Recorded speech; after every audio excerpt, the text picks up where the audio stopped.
good morning and welcome to North Dakota Today. I'm Molly Martinez. Monica is off today. And I'm Wayne Wolf. Thanks for joining us on this beautiful Friday morning. Hey, Wayne, this is a special Friday for you. Yes, it is. You want to tell us about it? Yeah, it's my wedding anniversary. How many years? 11. Oh my gosh. And we don't know what the 11-year gift is? It's rust? You don't know what it is. Oh, you mean as far as what is like it? Tin, like paper? Yeah. I don't know. Okay. I don't know. Does it right, have a name? Does 11 have a name? Yeah, they all do, right? Okay. It's the 11th. I don't know. Viewers, write us on Facebook if you know what 11-year anniversary is. Yeah. So what's your key to a 11-year marriage here? There's so many. Submission. You know, just, no, seriously. There are a lot of keys. Communication, and I know that's so trite, and it seems so, you know, and 11 is not, you know, like some over the top, but Okay. 11 years is we're proud of that. All right, good. Well, let's start off North Dakota today. Some wild video to show you this morning. A driver crashing into a Florida Highway Patrol officer's vehicle, then fleeing the scene. A car rams into the back of an FHP patrol car while the trooper was conducting a traffic stop on a different vehicle. Seconds after the crash near Northwest 41st Street on the Turnpike, the driver of a white Honda Civic takes off, and Trooper Vanessa Franceschi doesn't hesitate to follow. Here begins the chase. This was weaving in and out of traffic in the middle of rush hour. I'm assuming this guy was in the driver's seat. Would think so. Would think so. Some wild See, chase video. then they get into this oncoming traffic and stuff. It's quite a mess. Gets back on the ramp during the chase. Troopers keeping their composure. They communicate with dispatch, and their training includes stopping the white Honda with a pit maneuver. Oh, there they go. Yep. All right, there you go. Wild video. All right, up next we have. This is a fun story. This has been making the rounds. Yeah. On October 5th, 1991, a rookie police officer, Matthew Bailey, delivered a baby in New Jersey when the mother couldn't get to the hospital in time. Bailey retired, and the baby grew into a man who also happened to become a police officer. Then, this is the important part. On Friday, almost 27 years later, Bailey was pulled over for a minor traffic violation by that very officer, State Trooper Michael Patterson. They started talking. They discovered that, you know, some things jive. They had some coincidences, including that Bailey had worked as an officer in Patterson's hometown. Then when Patterson told Bailey what street he lived on, Bailey said, "Hey, I delivered a baby there." And you remember the house and the child's name? Michael Patterson. They shook hands and said, "My name is Michael Patterson, sir. Thank you for delivering me." And police didn't say whether he was cited or not, but I really hope not. You know, Wayne, I think this is like a clever trick to get out of a parking ticket. I'm going to use this next time. Like, you delivered me, or I delivered you. Oh my gosh, yeah. do you remember me? I was crowning last time you saw me. Yeah. I don't know, but yeah, that'll work. You're the policeman. I'm just saying it's a good way to get out of a parking ticket. Let us know how that goes. Okay, it's probably not going to go well. Yeah, you were telling. Never mind. I won't bring that up. Well, some more viral video to show you. A policeman was seen carrying an elderly man on his bus back across a busy road in southwest China. Footage of the piggyback ride was shown on Chinese state TV surveillance footage. It was earlier this week. It shows a senior citizen shuffling across the road. And when he's halfway across, this very nice man helps him the rest of the way. He's holding up traffic. Hop on. But you know what? Look at how traffic, for the most part, except at the upper right of the screen, people are stopping and waiting for this. I mean, they're waiting for the elderly gentleman to cross, and this was a police officer that actually picked him up and carried him across the traffic. Hey, you know what? That's a good man. He's giving him the man off his back instead of the shirt off his back. Well, it's not every day you see a bullfight and where bulls are actually fighting. A rancher in Fremont, California, who didn't want to go on camera, says he spotted a pair of bulls, check this out, jousting in the middle of the road. Police say the two bulls got loose and apparently had some beef. Had a beef with each other, yeah. And we're fighting on the road. He captured it all. This is a 2,000-pound bull. When it runs across your yard, you start filming. Yeah, leaves a mark on your yard when these guys go charging through. Oh man, that's I quite wonder a what fight. started this little beef. Probably a fair sire. Could be, yeah. Anyways, it took 7 officers and 2 animal control officers to wrangle him back. They were finally herded up and made it back to safety. Yes. Well, a 13-year-old and an adult are being hailed as heroes in Rochester, Minnesota after saving a child from drowning. The incident was caught on security video. Cody Runyon noticed a young boy at the bottom of the 5-foot section of his neighborhood pool, so he quickly dove in and grabbed him by the waist. He took him to the side of the pool. That's when Desiree Pasco stopped in to help the boy out of the pool. She performed CPR and mouth-to-mouth. Pasco and Runyon say they are grateful to be able to have saved that child. That's scary, man, now that it's pool weather out. Yep. You never know. Stuff like that, you hear stories about that all the time, but what a great job here by these people recognizing what was going on and being able to get that young person out of there. Yeah. Well, we've got a feel-good story for you out of Pittsburgh. This young Pirates fan held up a sign before a recent game that said, "I want to play catch with Austin Meadows." Well, the Pirates rookie outfielder took the youngster up on his offer and he started playing catch with him. And he also gave him a baseball and a high five. Of course, he signed that baseball too. It's a very memorable night for the young Pittsburgh fan. That's great. We got a lot of baseball stories coming out. Did you see that one with the girl who caught the ball in her cup? No, but I heard about it. I heard about it, but I haven't seen the video. She caught a ball in her cup and then immediately chugged the beer, winning hearts of men everywhere. Okay, that's why when you said girl, I thought, am I thinking of the right one? When you said girl, I was thinking maybe a 12-year-old person, but I heard it was a beer cup. It was quite a catch. Well. And so is she, apparently. Little sacrifice on the brew side, but she got a baseball out of the thing, so that's not bad. A beer-soaked baseball. Well, a town in Devon, England. Oh, right, we did this story earlier today. Yeah. For those of you ready to go clubbing, like me and Wayne. And you don't want to go far. Or have a spacious club. Right. There's a town you don't want to get lost.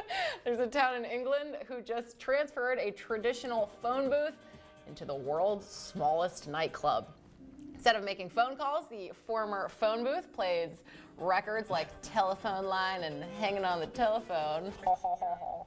The 3'8" tall booth came for so there are like 5,000 of these and they're starting to convert them, and they decided to make this one a nightclub. It seems like a pretty lonely nightclub though, because I think the maximum occupancy is probably about 1. I was going to say, probably not a bachelor or bachelorette party type place that you'd gather, because it'd be pretty lonely in there. I think it's probably a date night type thing. Also, you're probably making like sad phone calls. Like, where are you? Phone booth. Sounds really fun. I didn't know there were any phone booths. This is in England, but I didn't even know. Do you ever see any phone booths around here? Ever? Even pull up pay phones? They outsourced all of those. I would think so. That's why I'm surprised. Which actually we're going to talk about later in the show. Okay. In Texas, a massive fish kill washed ashore. This is bad luck for your wedding day.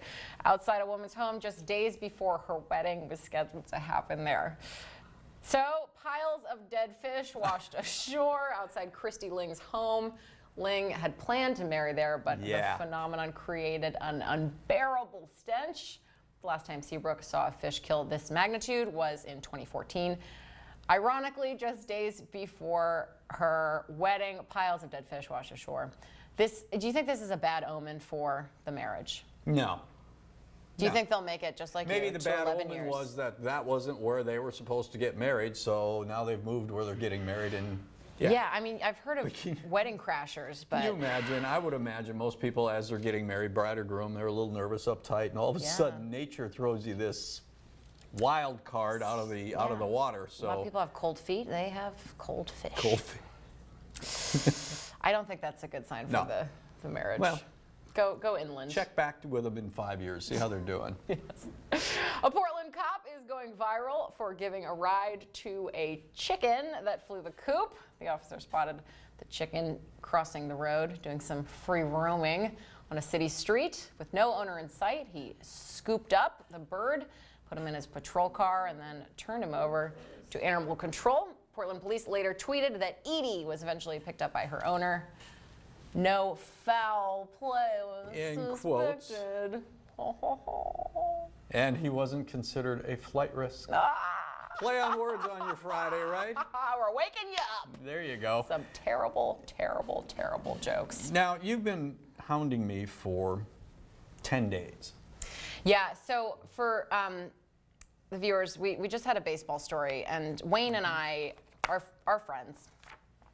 But we've got some beef, just like those bulls. You have a beef. I have some beef. So the Larks season opener.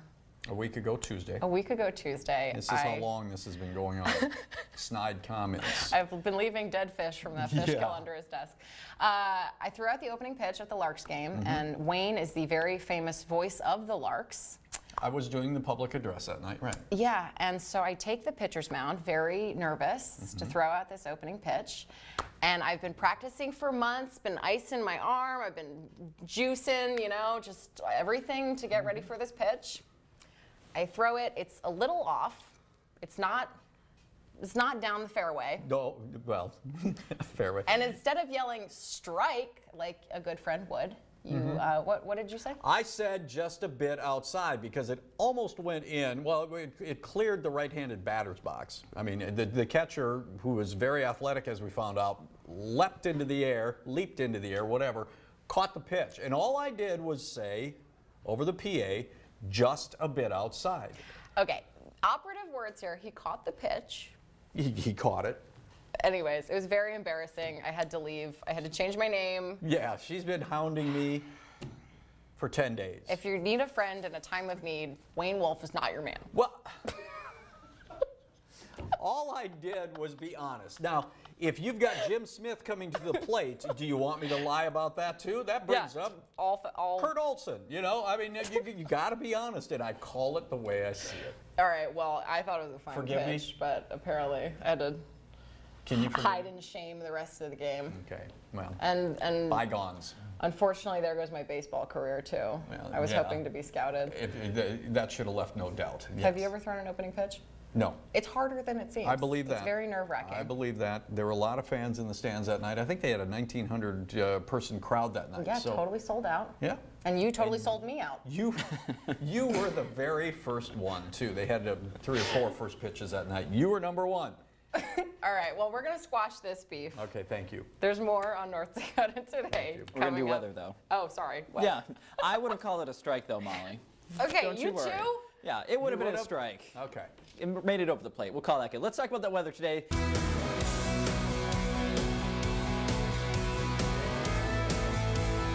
Hey, welcome back to North Dakota Today. Today we are doing a bridal face makeover. We're joined by Jessica Babin, and our lovely bride-to-be, Kamala.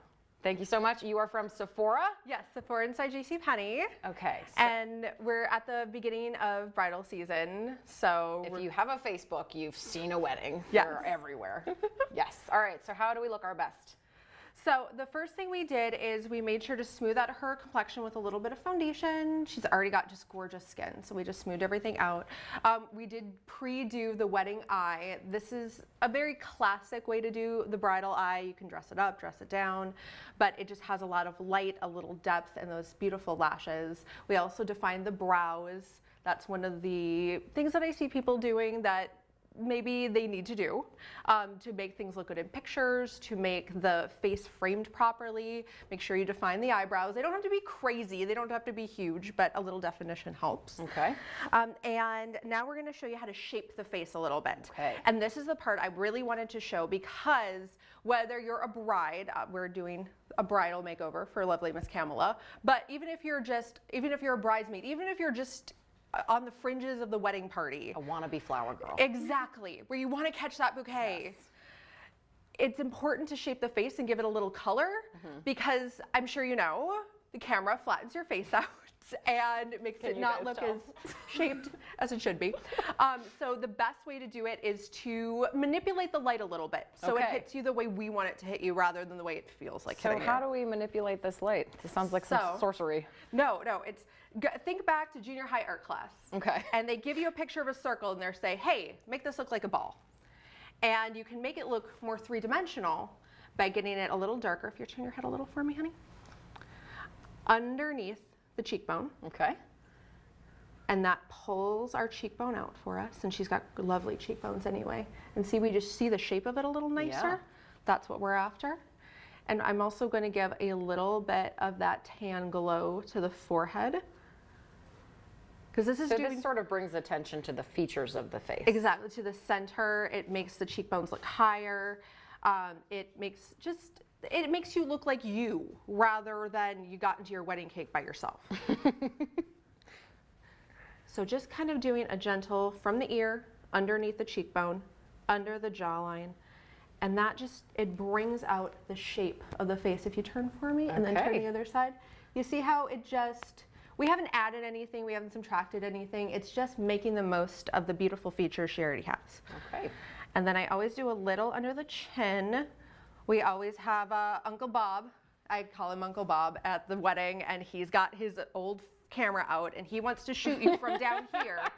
Not a flattering angle. Or like the mom with the iPad. Exactly, exactly. So Walking around with her cookie sheet. exactly. So if we want to kind of get a little under the chin, that keeps you from looking like you've got an extra long chin when the crazy people come. Extra long chins aren't in this season? Huh. Well, if you have an extra long chin, rock it, girl. But at the same time, again, we want you to look like you. We want you to be happy with your pictures and with your face in general. So while you're doing this, there's a very famous wedding recently, the royal wedding, and a lot of people remarked on the makeup was sort of subtle and it wasn't very flashy. It was kind of a It's make very under. soft and natural. And that seems like a trend going into this wedding season. Absolutely. And that's why we're kind of taking the emphasis off eyes, because for a while we had this huge, just crazy, a very complicated eye.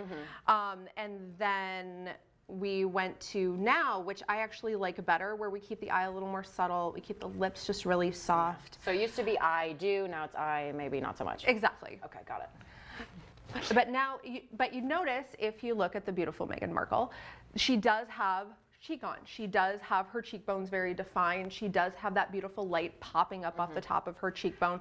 So when she turns her head, the light just catches her gorgeously. Speaking of popping off the cheekbones, highlighter is a big, You're way ahead of me. Speak of the angel. You're getting in there. I love highlighter. If you turn your head highlighter's for a me. relatively new product on the market. Like, you didn't really see highlighter 10 years ago. Not really, no. They were either matte or they were really sparkly, but now we're seeing this trend where we get in between. Okay. Where you can just add this already that makes such a big beautiful, difference. soft glow to the skin. And again, it's just about getting the light to hit you beautifully right there where we want it to hit you. And also, no matter, there are a lot of different lights in a wedding. There's low lighting, there's camera flashes. Exactly. There's outdoor lighting. There's everything. So by kind of manipulating that a little bit. So where are the zones for highlighter? So I love to do top of the cheekbone. Follow the curve. We were talking about this in the back. Your face isn't straight. There's no like huge straight lines. It's mostly curves. So we follow the top curve of the cheekbone, little bit above the eye. Okay. I do a little bit in the inner corner of the eye. We did that with eyeshadow earlier. And then down the nose, top of the lip, top of the chin. And it just adds a beautiful, soft, bridal glow to the face. All right, to sort of wrap up here, what advice would you give a bride? Well, one, and embrace your own beauty. If you love it, do it. It doesn't matter what my opinion is or what your mom's opinion is or what your wedding coordinator is. If you love it, go for it. But there are certain things you can kind of play with. And the other thing is keep in mind photography. Sometimes what looks really good in person doesn't necessarily look good in pictures. So get a friend to take a picture of you. Okay. From a distance to make sure that your pictures are going to turn out the way they should. All right, thank you so much for joining us. If you want some consultations on your wedding look, go to Sephora inside JCPenney. And stay with us. We've got more North Dakota Today next. Hey, welcome back to North Dakota Today. Well, schools in the United Kingdom are beginning to remove all analog clocks from classrooms because students are complaining they can't read them. Officials have also begun replacing those traditional clocks with digital clocks.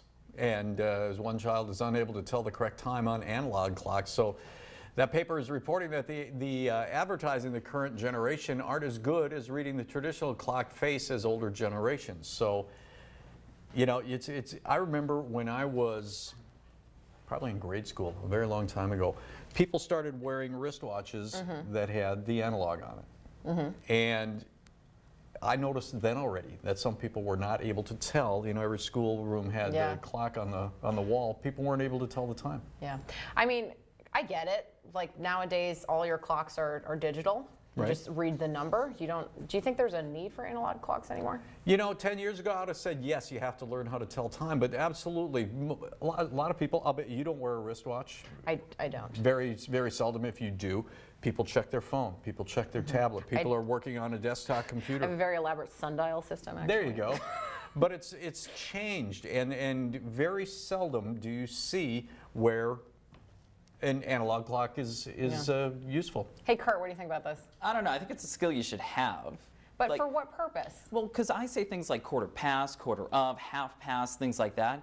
And if you have a digital clock, you're not going to know what that means. So like when you get the analog, people know quarter past, okay, that's Yeah. 9:45, or that's 9:15.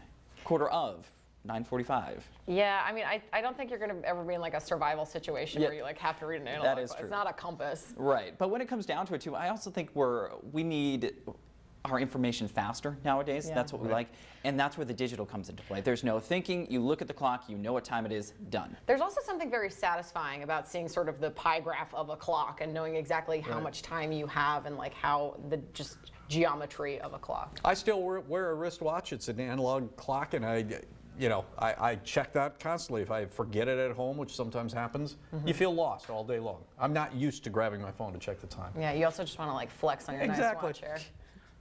All right. Well, we would like your feedback on this topic, so don't forget to follow us on Facebook. Just search ND Today, KFYR, and you should find us right there. Tell us your opinion on the clock debate. So then we'll just get a little, You'll be amazed how many friends you're about to have. yeah, I made it again yesterday at work and I had a lot of friends. So Yeah, I'll bet. then I'll just slide it onto here Beautiful, beautiful. and then we'll get a couple pieces off. Now, you lined the entire pan with rhubarb, but it really cooked itself down, didn't it? It's Yeah. not a thick dessert at all. No, it's very light. A little bit of whipped cream and away you go. Thank you, sir. Now, we're going to do this without talking with my mouth full, so take a That's always bite. the hard part, right? Yeah, it is. Excellent. Molly, you're sitting there looking at it. Get over here. Get over here and have a piece. This is really good. And it's very Did you call simple. my name? It's very simple. There's very minimal ingredients to it, so anybody can really do it. But you'll stun your family and be like, "Wow, look what I just did today!" So tell me again about the crust. The crust was just a... Just a puff pastry. You can buy it at any store.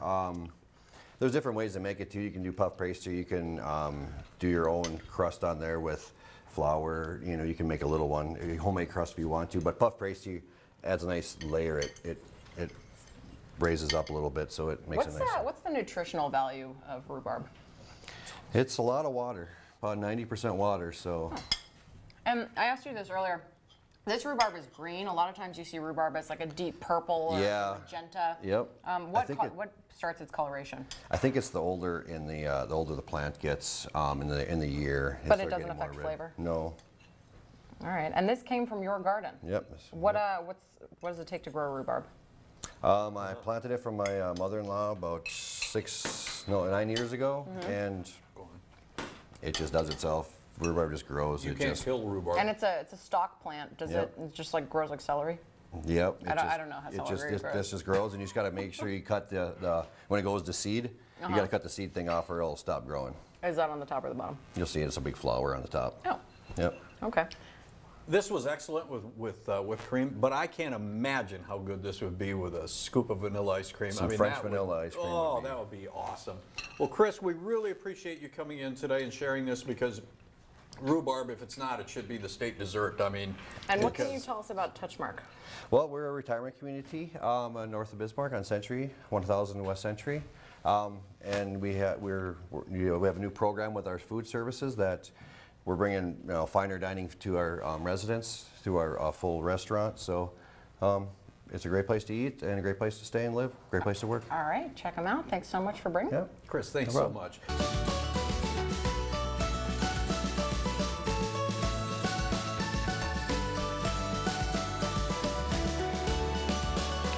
And welcome back. We are joined now by Anna Thompson from Red Door Pediatric Therapy in Bismarck. Today we are talking about your teen and the difference between moody and depression. And this is a big difference. What can you tell us about it?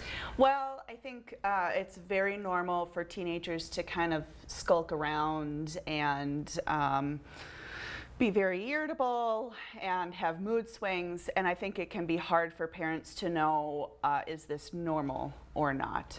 So I kind of thought it would be good to talk today about what are some common rules of thumb about how to decipher between the two. I think one big one is friends. So this doesn't mean that they have to have 20 friends, 10 friends, even 5 friends, but if they have one good close friend that they spend time with, they're doing things with, that's a good sign that they're not isolating themselves, that they are having some outlet and doing things with somebody. So if your child doesn't have any friends or isn't spending any time with anybody, that's a red flag. As far as friends, can there be too big of a circle of friends so you're not real close to anyone, or is it just good to have people around them as far as friends? I think generally it's good to have somebody one person that you're close to. Okay. I don't know that it's a red flag, but I think it is good to say I have one good close friend, just as a general good practice for anybody. So quality over quantity. Quality over quantity, definitely. All right, so what are some other warning signs you should look for? So it's also important that they have a trusted adult that they talk to. So a lot of times this isn't a parent. Obviously it's wonderful if it is a parent, but sometimes it's not. And when they get to be teenagers, they usually don't talk to their parents. But if they have a teacher that they like, if they have somebody at church that they like, that there's just one person that they're talking to, that's great. Because peers' advice isn't always the best when you're a teenager. Teenagers aren't good at decision making? Right. What? Right. This is news to me. Right. So a good trusted adult is a good thing for a teen have. What about a teenager's involvement in things outside of a screen? You know, getting involved. Right. So obviously we don't want kids to sit in front of iPads, phones, computers all day long, but we want them involved in something outside the home. Now, I think oftentimes we think of sports automatically, which is great, but it can be anything involving the arts. Or I know when I was in high school, there was a group of guys that worked on cars all the time. Some kind of interest that has them involved that they can focus on. And that's also a catalyst to friends and trusted adults too. Exactly. Yes, it's a win-win. Yep. If a parent is concerned, what sort of resources are available to them?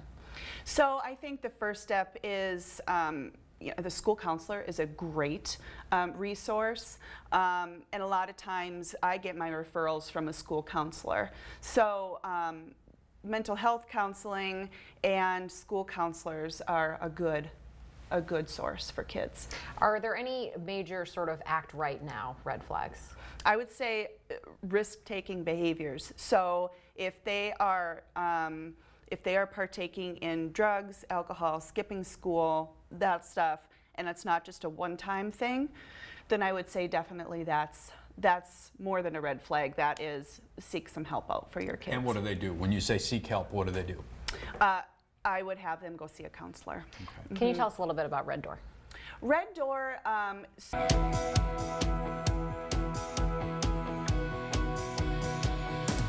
Welcome back to North Dakota Today. Wayne, it's been quite a ride with you. It has been 3 hours of live television with this lady this morning, and I don't think we spent 3 minutes together before this morning. Well, you know what? We had some beef to squash. And done. We did it. Under the bridge. The hatchet is buried.